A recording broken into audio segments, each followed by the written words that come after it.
Do you know why big tire used in rear of tractors? Like this, hundreds of questions struck your mind every day and most of them end up with no answers. Well, we are not talking about the questions related to your personal life.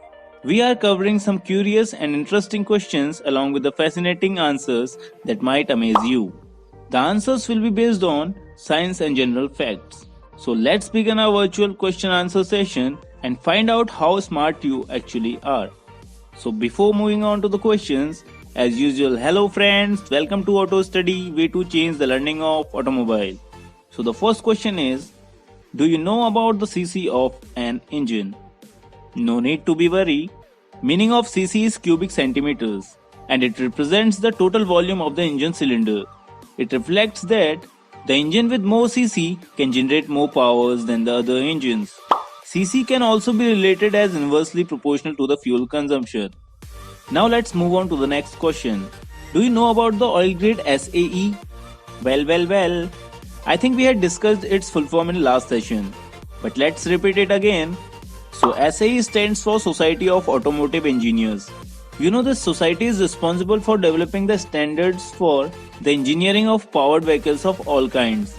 The vehicles may include car, boat, truck, and even aircraft. It has developed standards for ground vehicles and aerospace vehicles. Moreover, this society has been publishing technical information since 1906. So this is all about SAE. Now the next question is, do you know about the working of a thermostat? Well, when the engine is too cold, the thermostat closes the main valve, thus stopping the flow to the radiator. When the engine is too hot, it opens the main valve for normal circulation through the radiator. Now let's move on to our next question.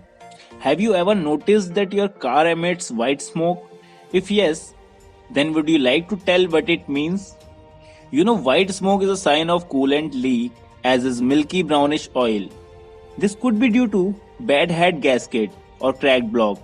Burning oil smoke is usually more bluish in color. White smoke is usually associated with the coolant leak, but burning oil can also look like white smoke. Now the next question is, why big tire used in rear of tractors? Now let's see why it is. You know, tractors have big rear tires because the larger the surface area of the tractor's wheel touching the ground, the more pulling power you have, like how tractor pullers have large tires. Another reason is that the tractors doesn't have to operate at a higher speed to get the same ground speed with larger tires. Also, the gear ratio don't have to be as high because of the larger tires. So guys, that's all for the today's session. Stay tuned with Auto Study and thanks for watching this video. Please like, share and subscribe my channel so that I'll get motivated for making more such learning videos.